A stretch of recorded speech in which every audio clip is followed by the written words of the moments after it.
Was the Gaza aid ship debacle all part of a plan by Hamas to put Israel on the spot and shame before the world? But first, what happened? In the dead of the night, Israeli speedboats encircled the Madleen. Drones loomed above.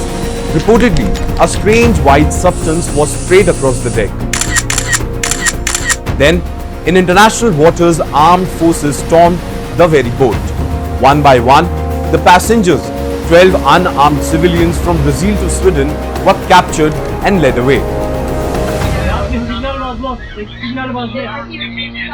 Okay, everyone, phones need to go.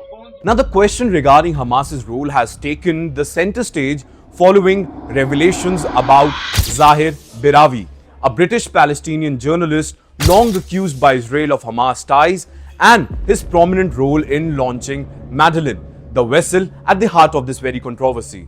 Let's examine the facts and the narrative swirling around this very incident.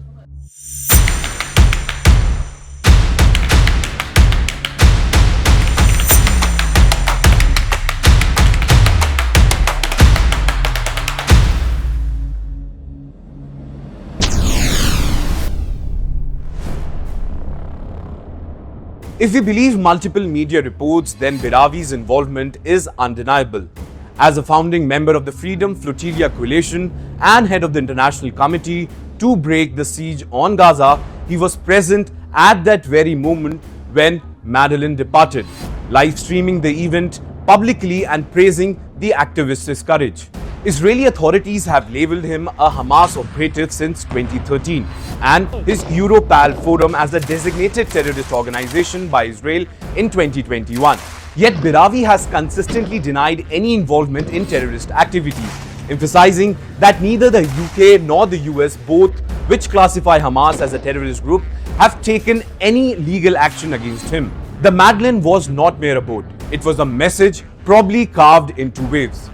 The ship's cargo, baby formula, rice, medical supplies was symbolic but also desperately needed given the dire humanitarian situation in Gaza. The presence of international celebrities and politicians guaranteed global media coverage, amplifying the mission's impact. Well, on the face of it, the Madleen mission was clear: to deliver humanitarian aid to Gaza. However, there's probably more to this than what meets the eye. Perhaps it was also there to challenge the Israeli naval blockade that has been in place since Hamas seized control of the territory in 2007. The entire voyage can be seen as an act of provocation.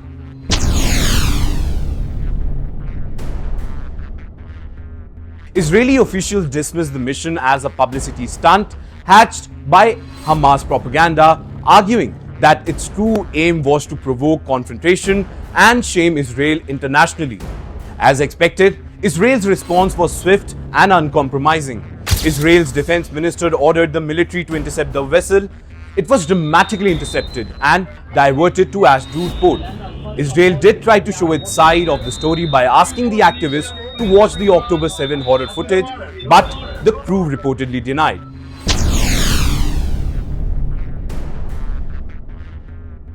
So what did Hamas achieve by keeping its own people away from the much needed aid? Was this all a Hamas plot? Well, the evidence is circumstantial, not definitive.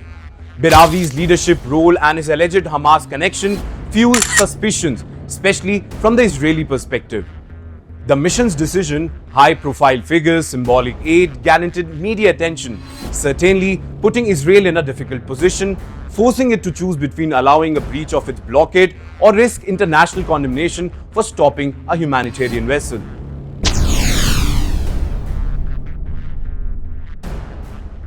However, it's crucial to note that the Freedom Flotilla Coalition is an international network of activists and NGOs. While Israel and some Western politicians argue that these missions serve Hamas's interests, there is no public evidence that Hamas directly planned or controlled the Madleen's voyage. Birawi's own denial and the lack of legal action against him in the UK or US further complicates the narrative. Ultimately, the Gaza aid ship debacle reflects the ongoing battle over narrative and legitimacy. For Israel, linking the flotilla to Hamas delegitimizes the mission and justifies its blockade. For activists, the mission is a necessary act of solidarity with Gaza and a non-violent challenge to what they see as collective punishment.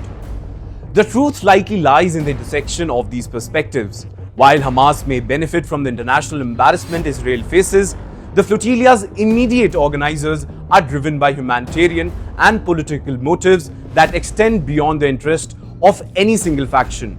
This is also a perfect example of how diplomacy has failed once again.